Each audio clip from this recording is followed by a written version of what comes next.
Una sa lahat, matinding traffic ngayong Undas.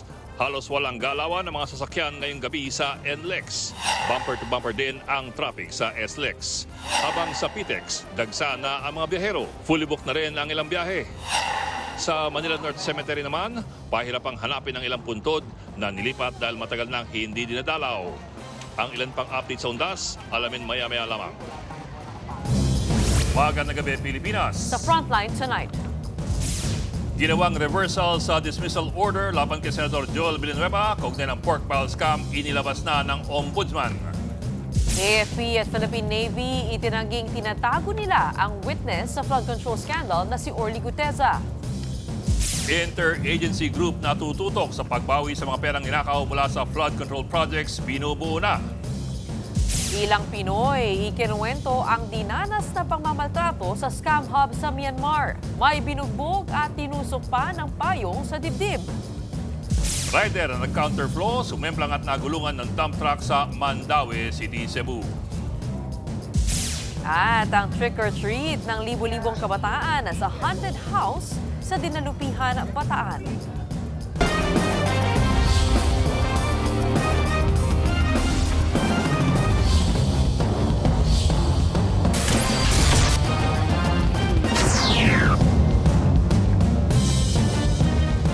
Nilabas na ni Ombudsman Boying Remulla ang ginawang reversal ni dating Ombudsman Samuel Martires sa dismissal order laban kay Senator Joel Villanueva. Ayon kay Ombudsman Boying Remulla, isinapubliko niya ang naturang desisyon kasunod ng mga lumulutang na spekulasyon ng taong bayan sa kaso. Nasa frontline na balitang yan, si JC Cosigo.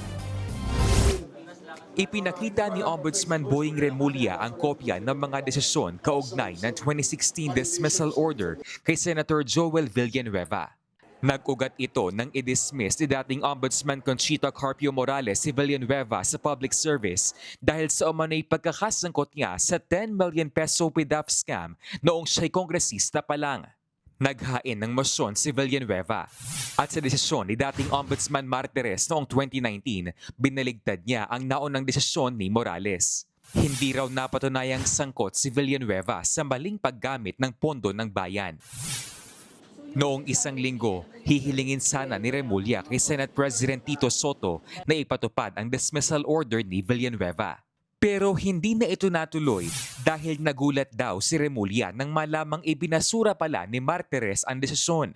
Matatanda ang tinawag pa ni Remulla na secret decision ang ginawa ni Martires dahil wala raw may alam nito. Kahapon, nangako si Remulla na ilalabas ang dokumento sa nangyaring desisyon.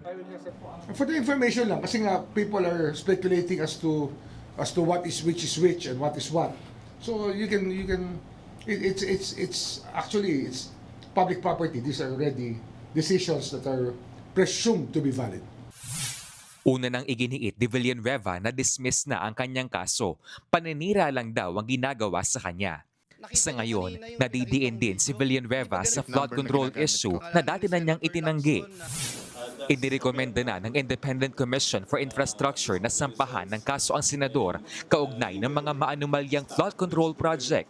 Kasama rin dyan sina Senator Jinggoy Estrada at dating Congressman Zaldico. Nagbabalita mula sa Frontline, JC Cosico, News 5. Tinanggi ng Philippine Navy na hawak at pinoproteksyonan ng Marines ang kontrobersyal na flood control witness na si Orly Guteza. Dalawas po yan sa sinabi kahapon ni dating Congressman Mike Defensor na nagsabing ayon daw ito sa pamilya ng retiradong Marine. Nasa frontline na balitang yan, Maricel Halili. Galing mismo kay AFP Chief of Staff General Romeo Browner, hindi tinatago ng militar ang flood control witness na si Orly Guteza. Kasunod ito ng ibinunyag kahapon sa One News ni dating anak kalusugan Party List Representative Mike Defensor na nasa pangangalaga ng Philippine Marines si Guteza. Pero wala raw alam dyan maski si Browner. Sa kabila niyan, hindi naman daw nila itatago si Guteza sakaling hawak nga siya ng mga marino. I have no personal knowledge po kung talagang nandun sa Philippine Marines si Guteza. But let me make it clear na kung nandun nga siya, no, ay wala pong intensyon ang Armed Forces of the Philippines na itago yung mga witnesses natin. No? In fact, tutulungan pa ho namin yung korte or kung anumang mga ahensya or bodies, investigating bodies na i-produce yung mga witnesses natin, no, para makatulong po sa ating investigation, lalong-lalo na po laban sa korupsyon. Bago yan, una na rin sinabi sa isang pahayag ng Philippine Navy na wala sa kanila si Gutesa. Wala na rin daw silang control kay Gutesa dahil matagal na siyang retirado. Usually the whereabouts or the statements or testimonies or the actions of anyone who has retired already is not anymore under the radars of the Philippine Navy, especially if he's not a reservist.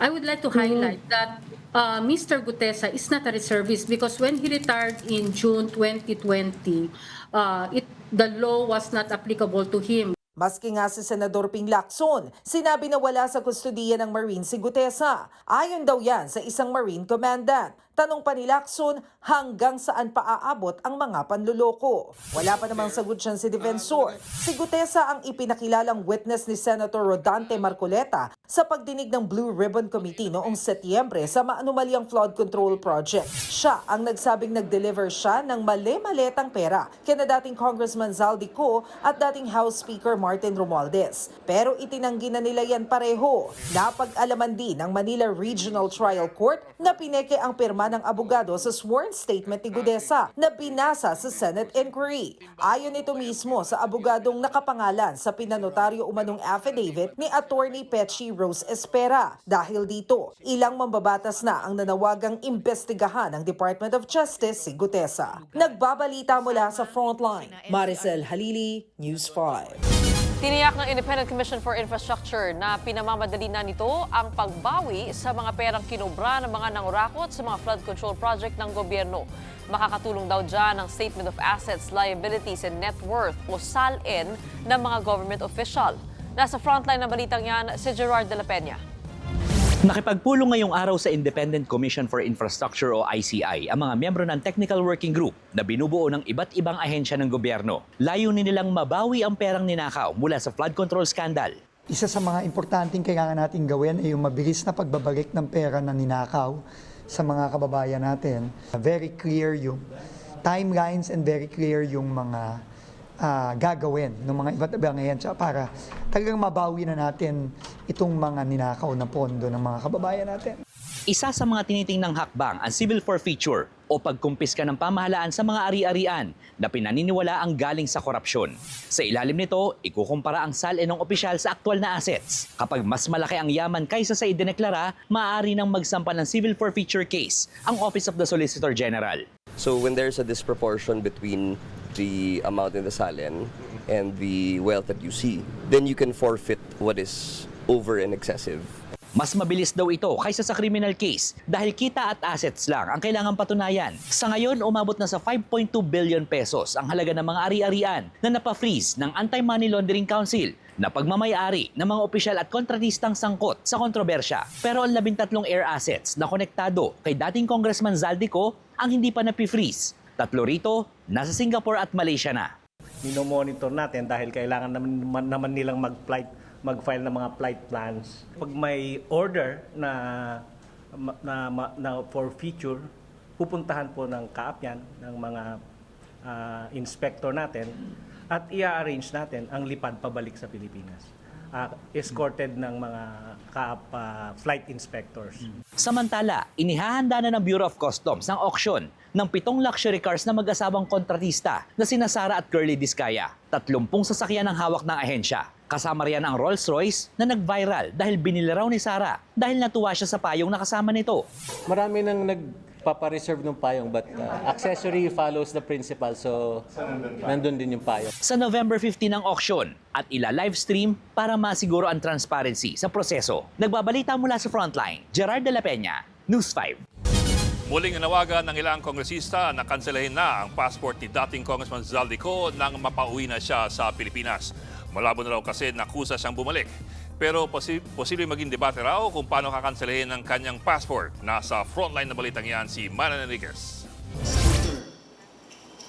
Uuwi pa kaya si Zaldico? Kung si Navota's Representative Toby Tiangco ang tatanungin, halatang halata raw na wala ng balak si Ko na bumalik ng bansa. Imbes daw kasi naharapin ang akusasyon sa kanya sa budget insertion at ghost projects, nagbitiw lang si Ko bilang kongresista. Bukod dyan, inilabas na ng Pilipinas ang 3 sa kanyang air assets na kinumpirma ng Civil Aviation Authority of the Philippines o CAAP. Kaya giit ni Tiangco, dapat nang kanselahin ang pasaporte ni Ko nang mapauwi na siya sa Pilipinas. Pero dati nang sinabi ng Department of Foreign Affairs na pwede lang kanselahin ang pasaporte ng isang individual kung may utos ito mula sa korte at tinuturing na siyang pugante. Sa kabilang banda, may nakasaad din sa batas na pwede namang kanselahin ng DFA ang isang pasaporte kung alang-alang ito sa national security. Bagay na ayon kay Tiangco ay pwedeng maging basihan sa pagkansela ng pasaporte ni Ko. Maituturing na raw kasing national security ang flood control scandal dahil sa nangyayaring malawakang protesta kontra korupsyon. Kung national security, hindi ka pwede mag-intay. Dapat agad mong gawin. Ito ba isang national security issue o hindi? Para sa akin, ito isang national security issue dahil yung galit ng tao, patindi ng patindi. Pero giit ni mamamayang Liberal Party List Representative Leila De Lima, posibleng questionin ang paggamit ng national security concern sa pagkansela ng passport ni Ko. Some people will say that really does not fall strictly under national security, but it can also be. All of this because of the extent and the magnitude of the corruption, it goes into the security of our country. Because now there are talks about destabilization flowing from these allegations of massive corruption. Ang mainam daw ay bilisan ang pagsampa ng kaso kay Ko para makapaglabas ang Sandigan Bayan ng arrest warrant laban sa kanya para makanselan na ang kanyang pasaporte. Sa ngayon, inirekomenda na ng Independent Commission for Infrastructure na sampahan ng kaso dahil sa flood control projects. Si Ko, kasama rin dyan sina Senator Joel Villanueva at Jinggoy Estrada. Pero nakukulangan sa mga pangalang niya ang Makabayan Bloc. Sa dami ng ebidensya, bakit ito lang ang mga pangalang nasiwalat? No? Kailangan pong dinggin ang mga hinaing ng mga mamamayan. Si Tiangco naman naghain ng panukalang bubuo sa Independent Commission Against Infrastructure Corruption. Ilan sa mga kapangyarihang ibibigay sa komisyon ay pagsampa ng reklamo, pagsamsam ng ari-arian, pagpataw ng preventive suspension at paglabas ng hold departure order laban sa mga opisyal na sangkot sa korupsyon. Nagbabalita mula sa Frontline, Marian Enriquez, News 5. Sa gitna ng investigasyon, naghain ng petisyon sa Korte Suprema ang isang senior high school teacher para questionin ang legalidad ng Independent Commission for Infrastructure. Ayon kay John Barry Tayam, bukod sa legalidad, questionable rin ang sakop ng ICI. Binuo ni Pangulong Bongbong Marcos ang Independent Commission para mag-imbestiga sa mga anomalya sa flood control project. May conflict of interest daw dahil iniimbestigahan ang DPWH na nasa ilalim din ng ehekutibo. So noong 2010 kasi, if we're gonna follow these study diseases, meron ding Philippine Truth Commission na nabuo sa pamamagitan ng executive order. Then after nun, na-declare yun ng Korte Suprema na unconstitutional. Itong ICI ay nabuo through executive order din na may pagkakahawig nitong PTC. So may question of constitutionality na kailangan ma-resolve ng Korte Suprema.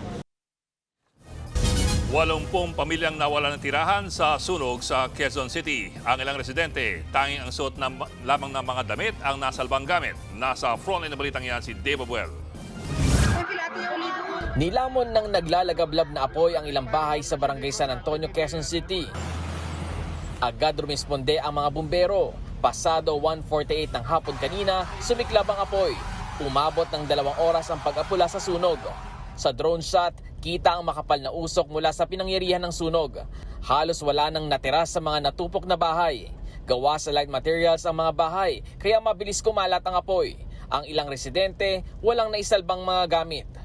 Wala kami naligtas kahit na yung suit lang ang nailigtas sa amin. Marami ng beses muntik masunog to, ngayon natuluyan. Ayon sa pamunuan ng Barangay San Antonio, 13 bahay ang nasunog. Aabot sa 80 pamilya ang nawala ng tirahan. Pansamantala silang manunuluyan sa covered court ng barangay. Wala namang nasawi o nasaktan sa sunog. Inaalam pa ang pinagmulan ng apoy. Nagbabalita mula sa Frontline, Dave Abuel, News 5. Pinatatawag na ng Land Transportation Office sa mga sasakyang na bistong dumaan sa EDSA busway at may gamit pang blinker at sirena. Yan at ang iba pang pasaway sa lansangan sa Frontline Report ni Gary De Leon. Hinarang sa kalsada, binaba at binungangaan ng babaeng naka-Mercedes-Benz ang isa pang sasakyan sa Makati City. Reklamo niya, sinisingitan umano siya ng sasakyan. Siningitan yun. Hindi pa sa kanya. Pero ayon sa sasakyang hinarang nito, hindi umano nila siningitan ng babae. Ilang beses sinubukan ng sasakyan na umabante na, pero pilit silang hinaharangan ng babaeng naka-luxury car. Nang humarurot na ang luxury car, sumunod na rin ang sasakyan. Pero bigla ulit huminto ang Mercedes-Benz sa gitna ng kalsada. Nag-alangan tuloy dumaan ang sasakyang inaway niya. Singitan lang siya. Yan, sige. Pati iba pang mga motorista na perwisyo na. Ang viral video na yan, umabot sa tanggapan ng Land Transportation Office. Ngayon, ipinatatawag ng ahensya ang may-ari ng luxury car. Na-issuehan na ng show cause order ang may-ari ng sasakyan para malaman kung siya ang nagmamaneo ng mangyari ang road rage. Pinagpapaliwanag din siya kung bakit hindi siya dapat sampahan ng mga karampatang reklamo. Habang patuloy ang investigasyon, isinailalim na sa alarm ang sasakyan at suspendido na ng 70 araw ang lisensya ng driver. Sa EDSA naman, VIP na naman. Ipinag-utos na rin ng LTO ang garang paglalabas ng show cause order laban sa mga may-ari ng mga sasakyan yan. Pumasok kasi sila sa EDSA busway at gumamit pa ng blinkers at siren na dapat ay mga otorisadong emergency at law enforcement vehicles lang ang gumagamit. Ayaw nila maranasan yung traffic na nararanasan ng mga Pilipino. Sa ngayon, nasa alarm status na ang mga sangkot na sasakyan. Pinatawag na sila para pagpaliwanagin. Pinatawan na rin ng 90-day preventive suspension ang mga driver ng mga sasakyan. Giit ng LTO, walang sino man ang dapat magpakita ng VIP treatment sa kalsada. Nagbabalita mula sa Frontline, Gary De Leon, News 5. Nabulagang ilang pamilyang dumadalaw sa kanilang mga yumao sa Manila North Cemetery. Nilipat pala kasi ng puntod ang kanilang mga kaanak. Kung bakit, alamin sa Frontline Report ni Mon Gualvez. Naabutan ng News 5 si Hana Ramos mula Dasmariñas, Cavite habang iniisa-isa ang mga lapida sa unang circle pagpasok ng Manila North Cemetery. Hinahanap niya rito ang puntod ng anak matapos itong hindi makita sa apartment kung saan ito nakalibing. 2018 pa raw kasi niya huling nabisita ang puntod ng kanyang bunso. After ng 2018, hindi na kami kasi pandemic, hindi na kami nakabalik. Hindi na rin namin nakontak talaga yung caretaker. Sa circle na ito, inililipat ang mga labi mula sa apartment area makalipas ang 5 taon. Nandito rin yung mga puntod na nasa lupang pagmamayari ng gobyerno na maraming taon nang hindi dinadalaw. Dahil hindi na makita ang lapida ng anak, dito na lang din nagtirik ng kandila at nagdasal ang pamilya ni Hana. Wala na rin kasi kaming magagawa kasi hindi na rin namin siya naasikaso nung mga nakalipas na mga taon. Kaninang umaga, nag-inspeksyon si Manila Mayor Isko Moreno sa ilang bahagi ng Manila North Cemetery. Sinilip din niya ang mga nagtitinda sa labas ng sementeryo at muling iginiit na bawal ang vendor sa loob. Milyon-milyon kasi ang darating. Hindi naman na lumalawak ang sementeryo. In fact, pasikip ng pasikip ito. No? Ayoko naman na magkaroon ng inconvenience sa mga dadako dito. Bawal din daw ang pamorningan. Bukas lamang ang sementeryo mula alas 5 ng madaling araw hanggang alas 9 ng gabi. Ipinakita rin ng LGU ang bagong air-conditioned na columbarium para mas komportableng makadalaw dito ang publiko. Nag-inspeksyon din ng NCRPO. Halos 500 security personnel ang nakatakdang i-deploy sa sementeryo. Pag marami pong tao at siksikan po na ang tao, may mga kababayan po tayong kahit papano nananamantala po talaga. Yun po ang una nating binabantayan. Bukod sa mga yumaong mahal sa buhay, dinarayo rin ang puntod ni Fernando Poe Jr. at Susan Roses. May QR code pa nga para sa mga nais balikan ang alaala ng mag-asawa. Samantala, pasado alas 2 ng hapon, biglang nasunog ang isang CCTV camera sa harap ng sementeryo. Wala namang nasaktan at agad din itong naapula ng mga bumbero. Simula naman mamayang alas 10 ng gabi, isasara na ang ilang kalsada sa paligid ng Manila North Cemetery. May mga inilaan namang alternatibong ruta para sa mga apektadong motorista. Nagbabalita mula sa Frontline, Mon Gualvez, News 5.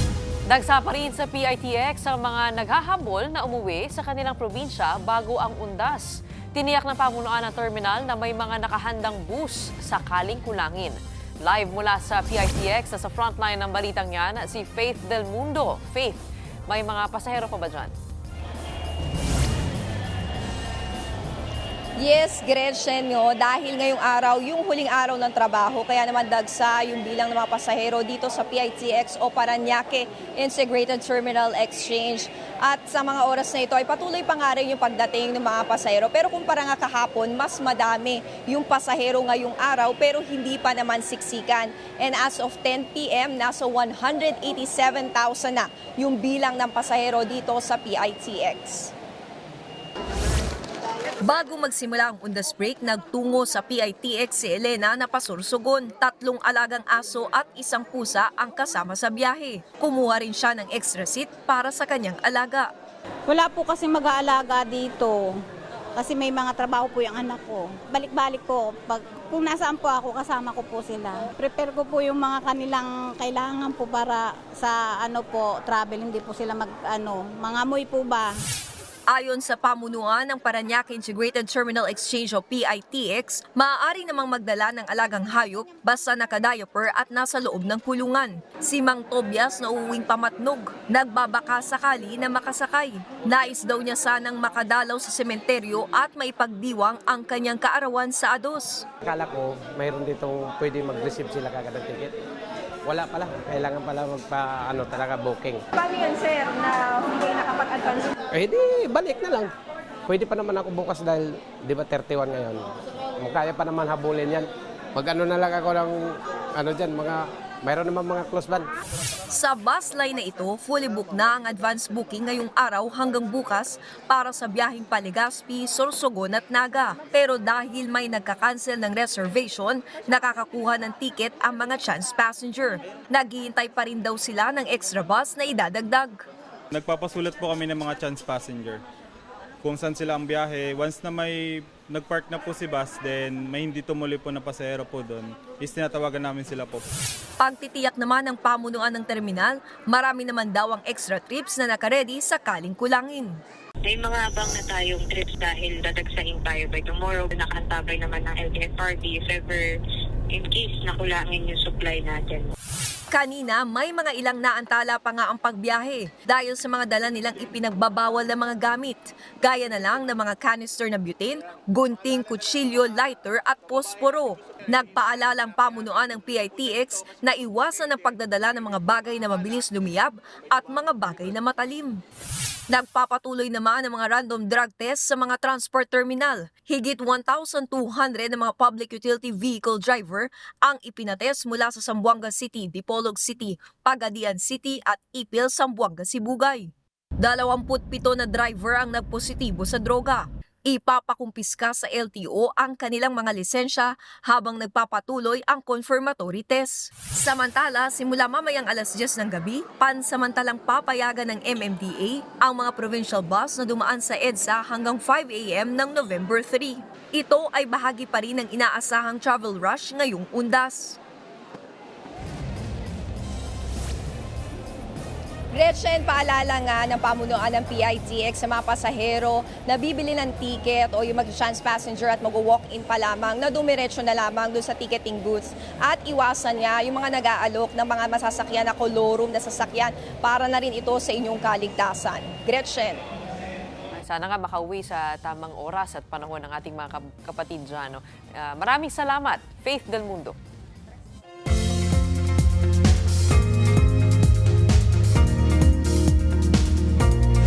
Nagpapadyang maging bagyo ang binabantayang low pressure area. At bukod dyan, maghanda rin ang ilang lugar sa maulang undas.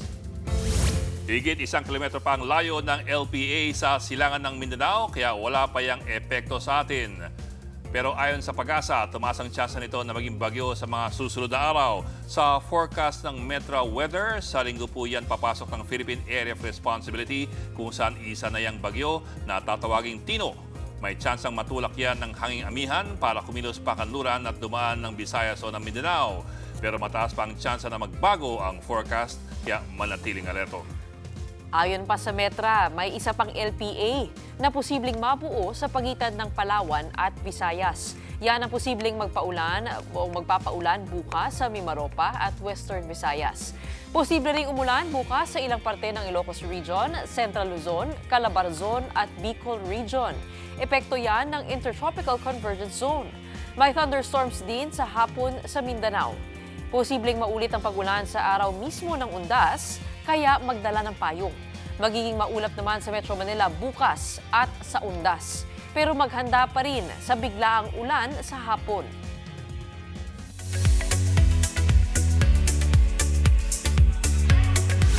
Showbiz tonight na tayo.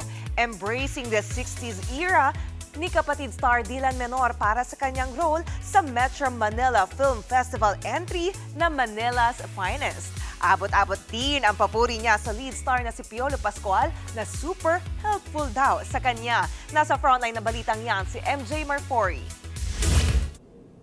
Smooth at suave.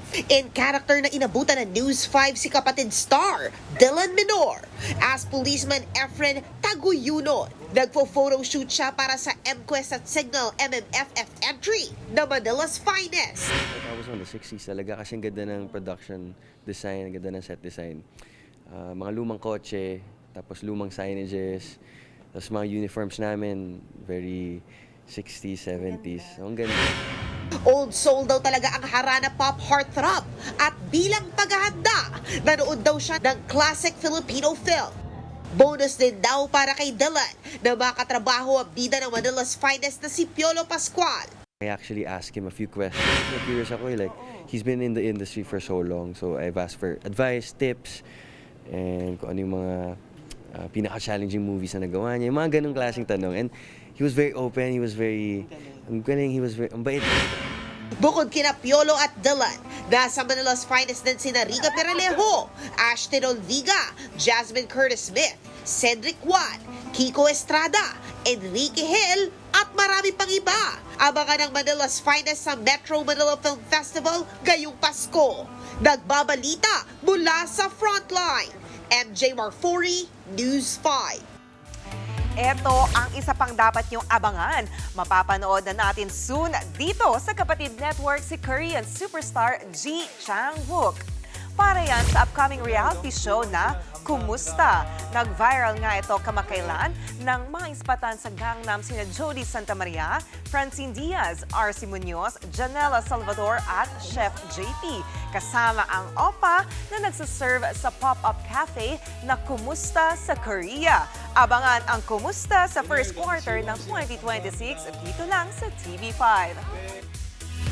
Unang batch pa lang yan ng ating showbiz updates. I'll be back for more, kaya dyan lang kayo. Susunod, ilang Pinoy kinwento ang malapangot na karanasan sa scam hub sa Myanmar. PBBM nangako sa mga OFW sa South Korea na magbubukas ng konsulado sa Busan. Dalagitang kalating taon ang nawawala, natagpuang naagna sa Davao de Oro. At Lea Salonga at Liza Soberano kasama sa animated film na Forgotten Island. Magbabalik pa ang Frontline Tonight.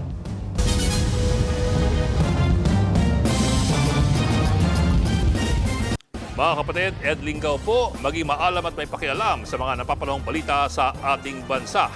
Para sa mas malilimang pagtalakay at paghimay sa mga issue at headlines, mag-follow at mag-subscribe sa social media pages ng News 5.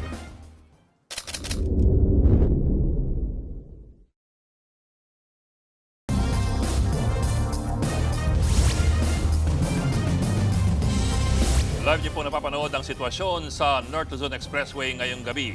Kanina pa mahaba ang pila ng mga sasakyan sa northbound lane ng Balintawak Toll Plaza. Yan po yung mga palabas ng Metro Manila para mag-unda sa probinsya sa norte. Nag-imbudo rin ng mga sasakyan sa Bocaue Toll Plaza.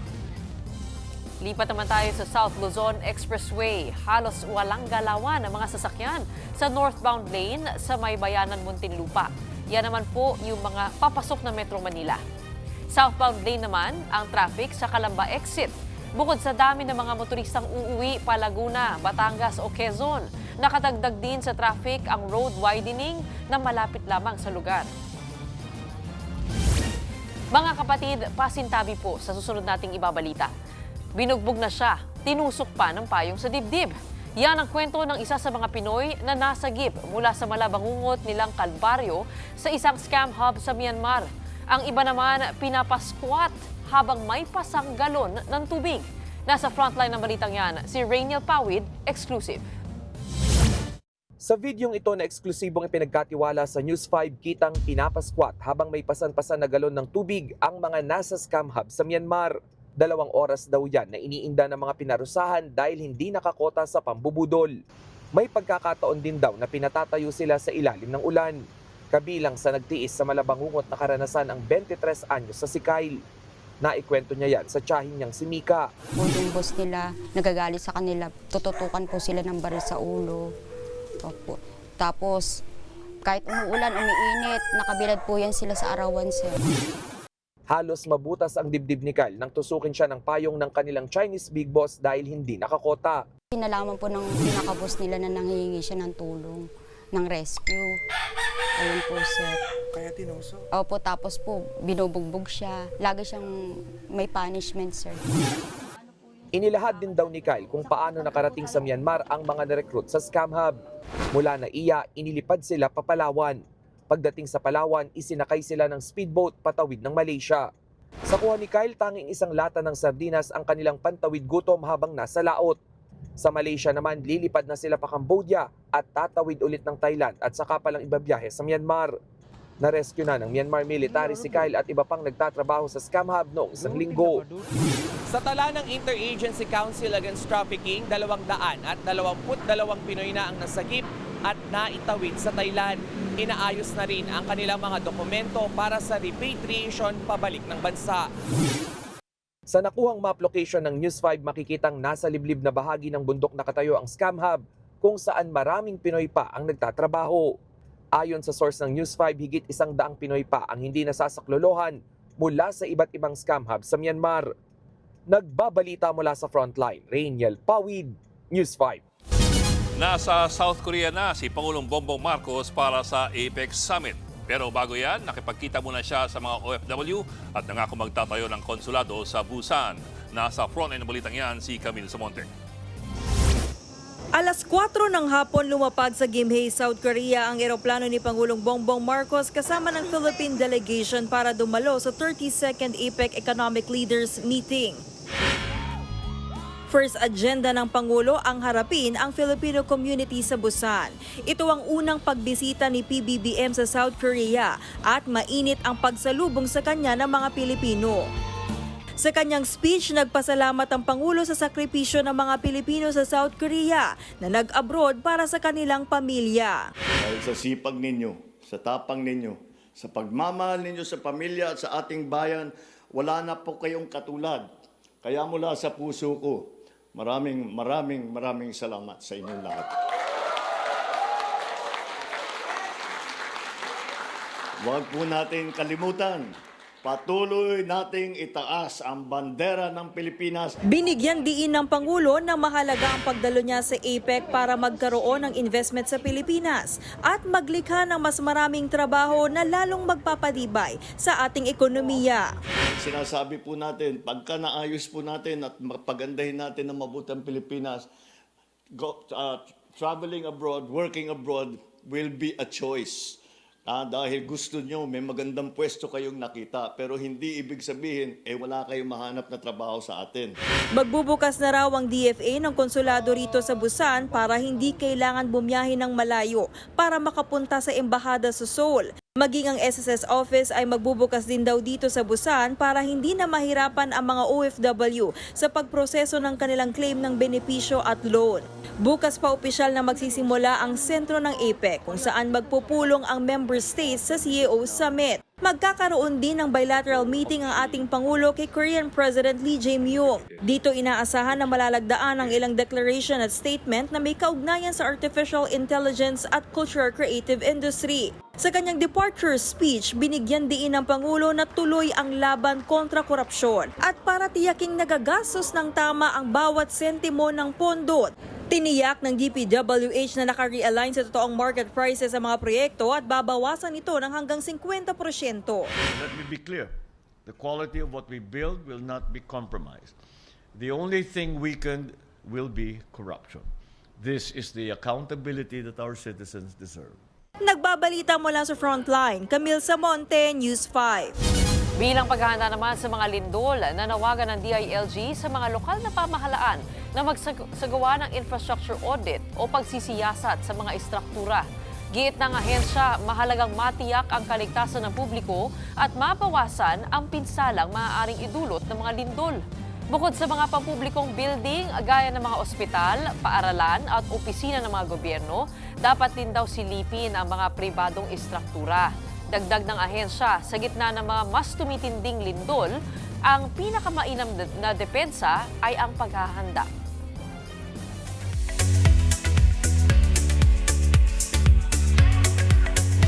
Mananatili ang K-pop group na New Jeans sa agency na Ador matapos pumabor ang korte sa naturang kumpanya. Sa desisyon ng South Korean Court, mananatiling valid ang kontrata ng girl group hanggang 2029. Di raw maituturing na breach of contract ang pagpapatalsik ng Ador kay dating CEO Min Hee-jin. Hindi rin daw nakasaad sa contract na ipinagkatiwala ang management ng New Jeans kay Min. Naunang iginiit ng members ng New Jeans na nilabag ng Ador ang kanilang kontrata nang mawala sa pwesto si Min. Kaya nagdesisyon silang terminate ang kanilang kontrata mula sa kumpanya. Iaapela raw ng kampo ng New Jeans ang desisyon ng korte. Susunod, dalagitang 6 na buwan nang nawawala sa Davao de Oro, bangkay at naaagnas ng natagpuan. Right sa Mandaue City, Cebu, patay ng magulungan ng truck. At kilalanin ang bagong CEO ng Miss Universe Organization. Tutok lang mga kapatid dito sa Frontline Tonight.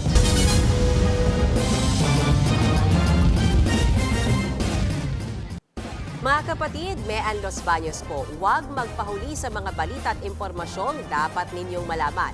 Para sa mas malawak na balitaan at diskusyon, mag-follow at mag-subscribe na sa social media pages ng News 5.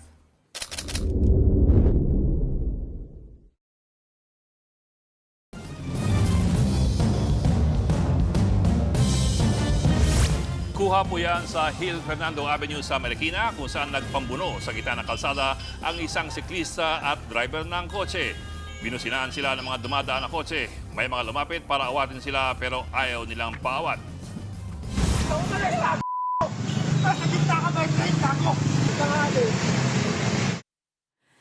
Natigil lamang ang gulo nang dumating ang isang pulis. Nagkainitan sila nang sitahin ng driver ang siklista na lumabas sa bike lane. Nagkaayos naman na sila matapos pagharapin sa barangay. Matapos mawala ng 6 na buwan, natagpuang bangkay at naagnas na ang isang 15 anyos na dalagita sa Davao de Oro. Ang huling paalam ng biktima sa kanyang pamilya, makikipiso net lamang sa kapitbahay. Aniya sa Frontline sa balita, si Bril Montalvo ng News 5 Mindanao. Naaagnas at halos buto na lang ang bangkay na natagpuan sa isang abandonadong bahay sa Barangay Poblasyon sa Laak, Davao de Oro. Nakatalokbong ng kumot ang mukha. May salawal at tsinelas sa tabi nito. Yan na pala ang bangkay ng 15 anyos na babaeng 6 na buwan ng pinaghahanap. Dito sa ikalawang palapag sa may kwarto ng abandonadong bahay na ito, nadiskubre ng 3 bata na mangunguha lang sana ng prutas dito sa paligid ang bangkay ng 15 anyos na dalagita. At ayon nga sa mga residente dito sa paligid, nakakalanghap umano sila ng masangsang na amoy mula dito sa bahay pero hindi nila ito alintana dahil inakala nilang amoy lang ito ng patay na hayop. Base sa investigasyon, Abril nitong taon nang huling nakita ng kanyang pamilya ang biktima.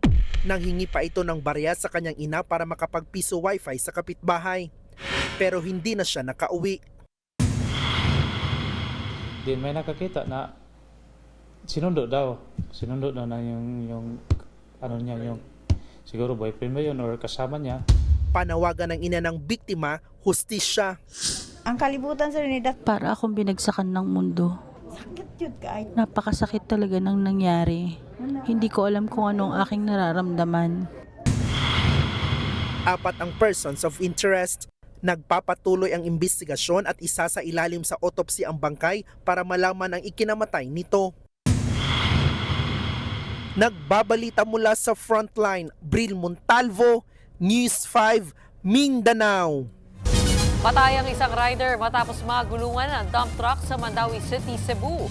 Sa kuha ng CCTV, makikita ang rider na nag-counterflow sa kabilang linya. Yun nga lang, sumemplang sa kalsada ang motor at tumilapo ng rider. Dahilan para magulungan ng truck. Sinubukan pang isugod sa ospital ang rider, pero idineklarang dead on arrival. Hindi pa tiyak kung magsasampa ng reklamo ang pamilya ng rider laban sa truck driver. Sa isa pang CCTV footage na kuha naman sa Iloilo City, makikita ang pagbangga ng SUV sa nakaparadang truck. Sugatan ang 3 sakay ng SUV. Agad silang dinala sa ospital. Sa Cauayan City, Isabela naman, nagsalpukan ng isang SUV at isang truck. 7 ang sugatan, kabilang na ang driver. Ayon sa mga pulis, biglang kinain ng SUV ang kabilang linya. Nakasulubong nito ang truck na sinubukan pang umiwas pero huli na. Pinalaya ng mga pulis ang truck driver kalaunan.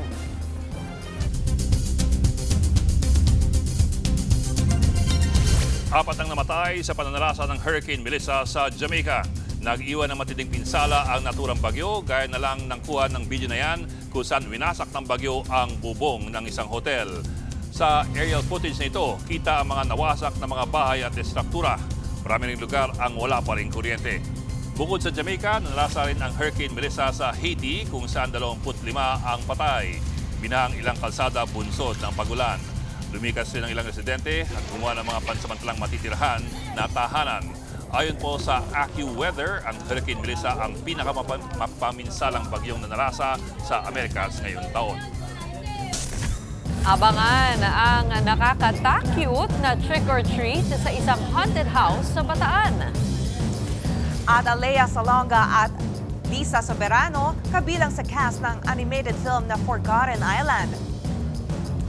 Tuloy-tuloy ang balitaan dito sa Frontline Tonight.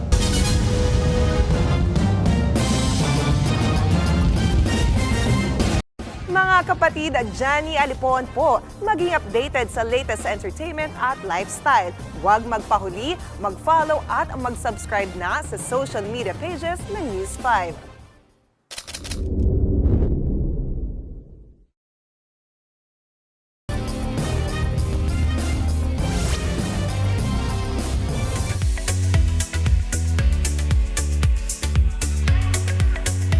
Another proud moment para sa Philippines. Kabilang ang aktres na si Liza Soberano at Broadway legend na si Lea Salonga sa lead voice cast ng DreamWorks animated film na Forgotten Island. Sa ulat ng The Hollywood Reporter, hango sa Philippine mythology ang naturang comedy adventure film. Kabilang din sa voice cast ang Filipino-Canadian star na si Manny Jacinto, American singer na si Her, at American celebs na sina Dave Franco at Jenny Slate. Sa September 25, 2026 yan nakatakdang ipalabas sa mga sinihan. May itinalaga ng bagong CEO ng Miss Universe Organization. Siya, si Mario Bucaro mula Guatemala. Pinalitan niya ang Thai business mogul na si Anjakra Jutatip matapos bumaba sa pwesto noong June 20. Si Bucaro ay dating Vice President for International Relations ng Miss Universe Organization. Nagsilbi rin siyang Guatemalan Ambassador to Israel at Mexico. Abangan ang Miss Universe 2025 sa Nonthaburi, Thailand sa November 21. At yan ang latest and hottest sa Frontline Showbiz Tonight. Ako po si Jenny Alipon. Happy Thursday, mga kapatid.